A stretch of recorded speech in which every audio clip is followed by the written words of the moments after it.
The phone rang just after 5, slicing through the quiet like a blade. I was sitting by the window, wrapped in a blanket, sipping chamomile tea while the last traces of daylight turned the Minneapolis skyline a pale silver. Outside, the wind pressed gently against the glass. November cold, the kind that whispers of snow without quite delivering it. When I saw Dad flash across the screen, I paused. Something in my chest fluttered, stupid and hopeful. Maybe it was the sound of home or the ghost of tradition trying to resurrect itself. I answered without thinking. "Emily, you don't need to come home for Thanksgiving this year." His voice was casual. Too casual. Like he was telling me the store was out of cranberry sauce. I blinked. "I'm sorry. What?" "We just think it's better if you stayed put," he continued, not missing a beat. "Mandy's been on edge lately. You know how she gets." I set the cup down too quickly. Ceramic clinked against wood with a hollow crack. "So, I'm not invited because Mandy's anxious?" There was a pause, then a sigh. That tired, familiar sigh he always gave when he wanted to avoid conflict but expected compliance. "It's just one day, Emily. You'll be fine." I stood up, the floorboards creaking beneath me. My fingers tightened around the phone. "Just one day," I repeated, my voice flat. "After I've sent almost $5,000 this year to keep the house heated. After I paid the furnace repair, the fall oil refill, and covered the gap when Mandy drained her savings on a podcast mic set she never used." "Don't bring money into this," he snapped, suddenly defensive. "You offered to help. Because you called me in January saying the pipes were freezing, because Mom cried in March, because I thought I mattered." Silence stretched, brittle as frost. "Family is family, Emily. She's had a rough year." My throat tightened, the way it always did when I realized too late that the conversation was never going to change. "So have I," I whispered. But he didn't hear it. He was already moving on. Or maybe he never really stopped. And somewhere, between those words, I knew I wasn't family to them, not in the way that counted. It started in small, forgettable ways. The electric bill that came in higher than expected during the first freeze. A phone call late one January night. Mom's voice shaking as she said the house felt like an icebox, and Dad didn't want to tell Mandy because she was already overwhelmed. I had just gotten home from a 12-hour shift, my boots still wet from the snow. I didn't think twice. I logged into my bank app and transferred the money. $400, gone in seconds. That was the first winter. Then came the furnace repair in March. It made a noise like coughing metal, and Mom swore it would give out in the middle of the night. I called the repair guy myself, paid over the phone before he even showed up. "You're a lifesaver," she said. But the words were light, breezy, like tipping a barista. Not the kind of gratitude that settles in your bones. In October, just weeks before the call that would uninvite me from Thanksgiving, Mandy spent most of her savings on a podcasting setup. High-end microphones, foam paneling, subscription software, none of which she knew how to use. When her account hit zero and the oil delivery was due, guess who they called? I didn't even ask questions. Just sent the payment. Again. Over 2 winters, I covered more than $8,000 in heating bills, emergency costs, repairs, and quiet rescues no one documented. I kept a spreadsheet on my laptop, not because I wanted repayment, just because I needed to remember what I gave. But no one remembered it for me. Mandy failed upward. My parents nodded along. And I was the background process, the lifeline. They leaned on without ever looking down. I realize now, they didn't see me. They just depended on me not to disappear. It was just after midnight. The apartment was still except for the low hum of my space heater. Outside, the wind scraped against the building, pressing dry snow against the window panes. I sat at the small desk near the radiator, a chipped mug of cold tea beside my laptop. The screen glowed against the darkness, casting pale light over my hands. I scrolled to the familiar tab, Northern Heating and Oil, the account I had set up in their name, under my card, my address, my email. It had been that way since last February, when Mom called crying because the furnace had sputtered out in the middle of a snowstorm. I paid for the emergency refill within an hour. Now, I hovered over the auto payment tab. The date read November 1st. The next withdrawal would hit in just under 3 days. I didn't feel angry. Not exactly. Just detached. Like I was watching someone else's life from a window across the street. My cursor floated over the cancel button. I clicked once. A pop-up appeared. Are you sure you want to cancel this automatic payment? Yes. I clicked again. Service will end on November 2nd. Done. No fanfare. No fireworks. No confirmation email with a thank you note. Just a line of text that meant the heat wouldn't come next month, and neither would I. I sat back in the chair, hands still resting on the keyboard, letting the stillness settle around me. It wasn't revenge in the way people picture it. No shouting, no scenes, no slammed doors. Just subtraction, the kind that only gets noticed when the cold comes. I closed the laptop gently, stood, walked to the window and pressed my palm against the glass. The frost clung to my skin. They wouldn't feel it tonight, but soon enough, they would. The temperature dropped fast. By the 3rd of November, frost had already glazed the sidewalk like glass, and the corners of windows in my apartment were edged with tiny, glittering feathers of ice. Minneapolis was moving into winter early, and I could feel it in my bones, sharp, certain, and unforgiving. The first message came on the 4th. Mom, Emily, the heating system seems to be acting up again. Could you check it? We think something's off. No greeting, no context, just a casual reach toward the invisible. Lifeline she assumed was still there. I didn't respond. The next day, Mandy chimed in. Mandy, wow, it's freezing in the house. You sure everything's working like it should? Maybe you forgot something? Like always, her tone was passive-aggressive. A child poking a bear from behind a fence, confident the fence would hold. Put my phone face down on the kitchen counter and opened the cabinet to pull out the cinnamon tea I'd been saving for the season's first snow. The kettle began to hiss on the stove. My sweater sleeves slipped down over my wrists as I wrapped myself in the warmth I'd built, moment by moment.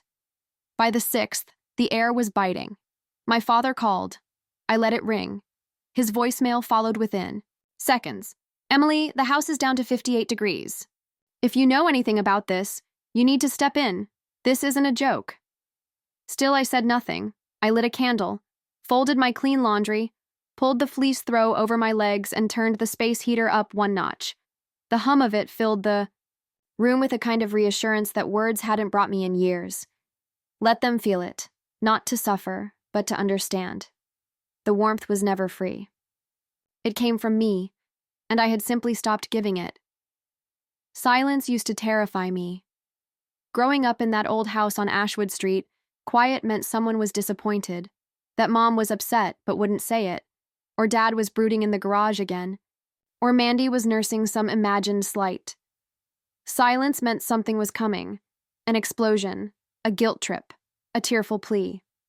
Now, in the soft hush of my apartment, I'm learning it means something else entirely. It means I'm no longer available, on demand. No longer the voice on the other end of the phone at midnight when the boiler sputtered.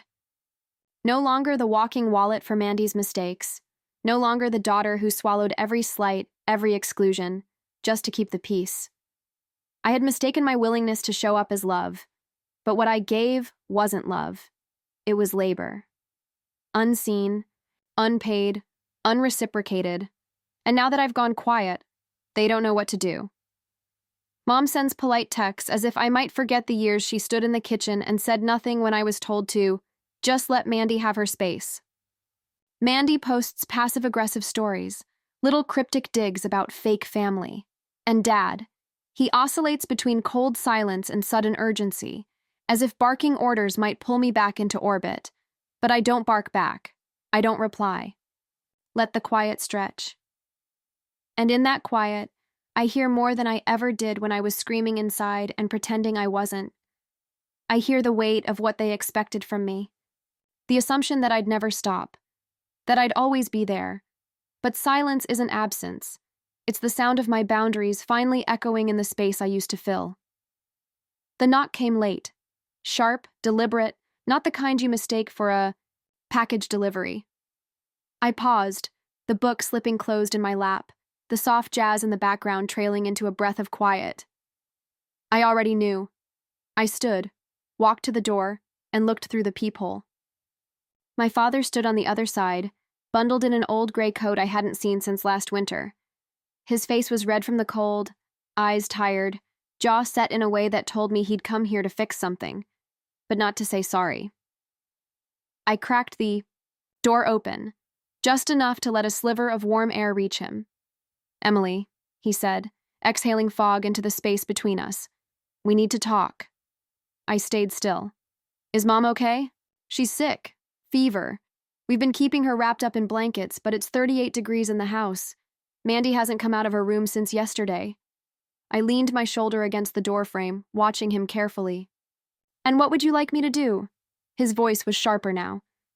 "You cut the heat. You just stopped paying and didn't tell us. That's not how family handles things." I tilted my head slightly. "You're wrong. I didn't cut anything. I canceled a service that was in my name, paid by my account, because the people it supported decided I didn't belong at the table anymore." He shifted uncomfortably, glancing, past me into the apartment, the soft light, the hum of the heater, the clean order of my little world. "You know we're not good with these systems. It wasn't fair to just pull the plug. It wasn't fair to ask for $8,000 over 2 years and then act like I was too much trouble to invite to dinner," I said calmly. He opened his mouth, then closed it.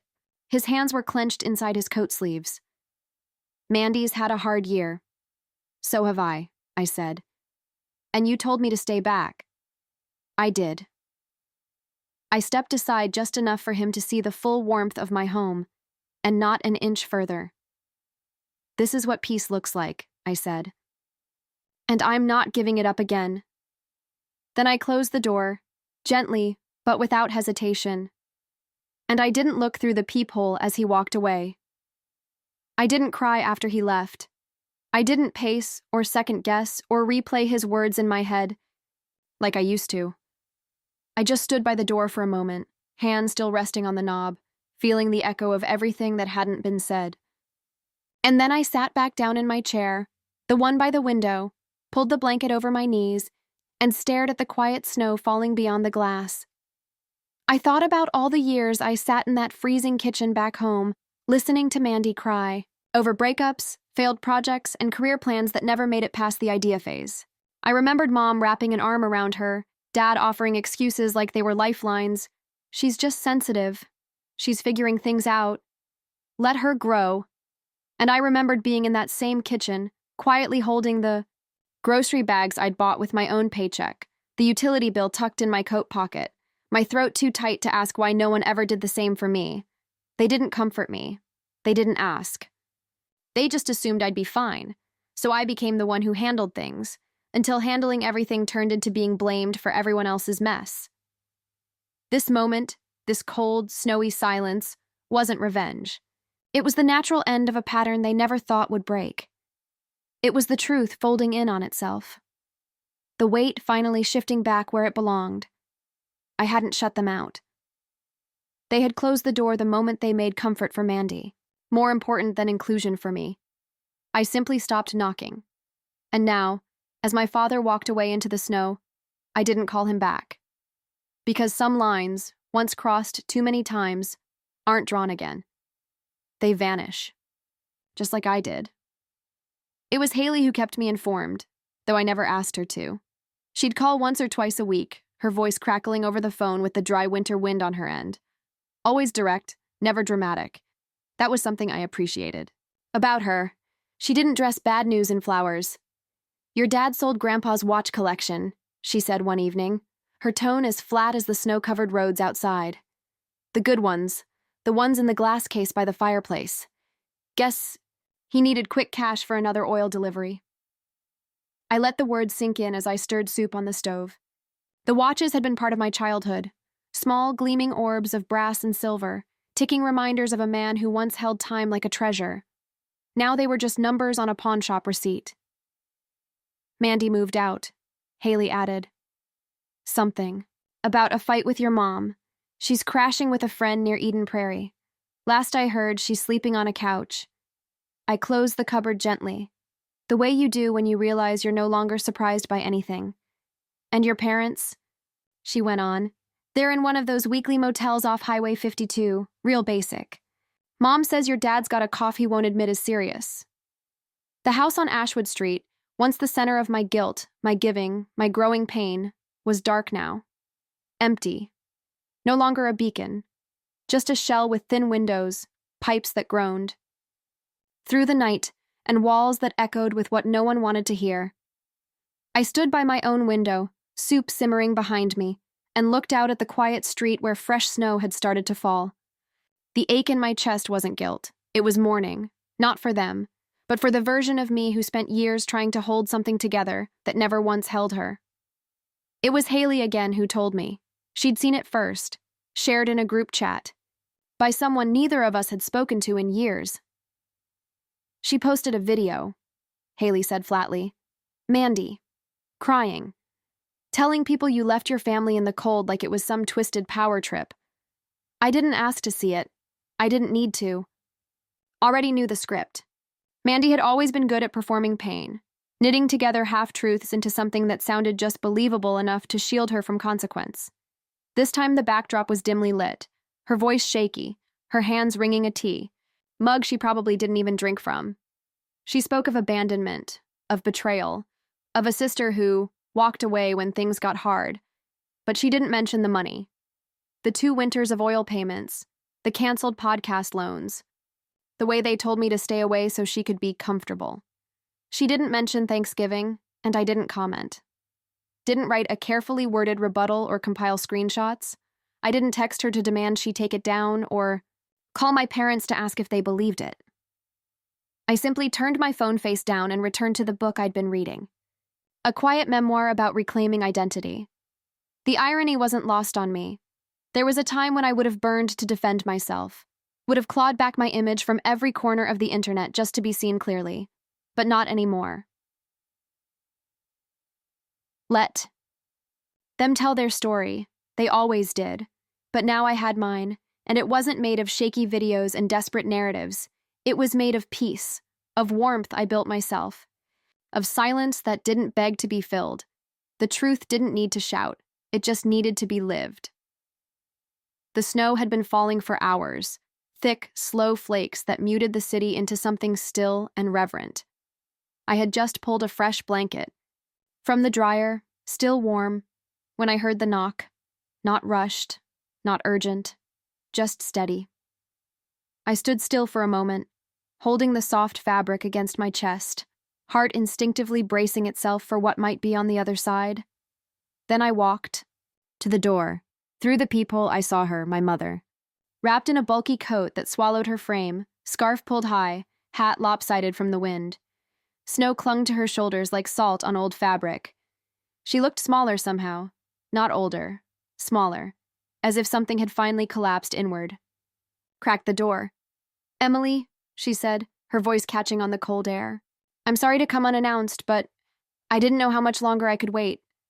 I didn't move to open the door further. I didn't close it either. She stood there, gloved hands wrapped around the straps of a faded handbag. I've been thinking about Thanksgiving, she said quietly. About all the winters before. And I realized I was wrong. Not just for that day, but for all the years I let you carry everything and called it love. Her voice trembled, not from cold.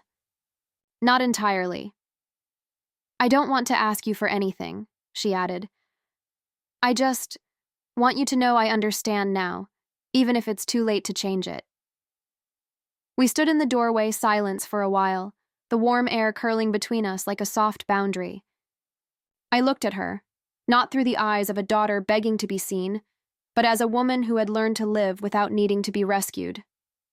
I'm not angry, I said, but I'm not coming back to who I was either. She nodded, her eyes glassy. I know, and when she turned and walked away, I didn't feel broken. I just felt whole and free. January passed in a hush of frost and soft light. I slipped back into my rhythm. Early mornings, quiet evenings, no ringing phones, no panicked voicemails, no one asking for things they never acknowledged I gave. My world shrank to something manageable, something mine. I bought vegetables from the corner market, warm loaves of bread wrapped in brown paper. I made soup on Sundays, filling the apartment with the scent of rosemary and garlic. I played old jazz records and let the melodies curl around the corners of the room like steam rising off a mug of tea. My mother didn't come back. There were no more messages from Mandy, no attempts to rewrite things, no more emotional ambushes. At my door, just stillness. And at first that silence came with its own weight. A part of me, some distant echo of the girl who once tried to earn love through usefulness, wondered if letting go had been too harsh. It's a fair question. The truth is, choosing silence means you give up the chance to fix what's broken. It means you may never hear the apology said quite the way you needed. You walk away from the possibility of reconciliation, from the version of family you once begged to exist. But there's freedom, too. No more being a stopgap for someone else's chaos. No more carrying a furnace's worth of weight just to be tolerated. My peace wasn't a thunderous declaration. It was soft, sustainable. Mornings where the only demands made of me were what to cook, what to wear, what to listen to. The fire in that old house used to consume me. Now I only feed the one that keeps me warm. Outside my window, the world was wrapped in snow. Flakes fell thick and slow, blanketing the sidewalk, softening the sounds of the street below. It was the kind of stillness that invited you to pause, not just in motion, but in memory. I sat curled up in the armchair near the fireplace, wool socks pulled high, a cup of mint tea warming my hands. The fire beside me crackled gently, its light dancing across the old brick wall and flickering against the pages of the book I'd closed but hadn't yet set down. There was a time I would have been on the phone right now, checking in, offering help, wiring money before it was even asked. I used to think sacrifice was the highest form of love, that if I gave enough, I'd be chosen, seen, safe. But I've learned that sacrifice without respect isn't love, it's erasure, and I let myself be erased for years. Now the only heat I tend to is the one in this home I've made for myself. The warmth I feel isn't from filling the gaps others refuse to close. It's from choosing every day to value my own peace more than someone else's comfort. I still give. I still care. But not out of fear. Not to earn a place at a table where I'm only welcome when things fall apart. I give now where I'm received, not expected. Where my presence is appreciated, not assumed. The tea cooled slightly in my cup. I took a sip and leaned my head back against the chair. I didn't need a dramatic ending. I didn't need applause or vindication. Just this, the quiet hum of peace, the glow of a fire I built for myself, and the knowledge that I am finally warm.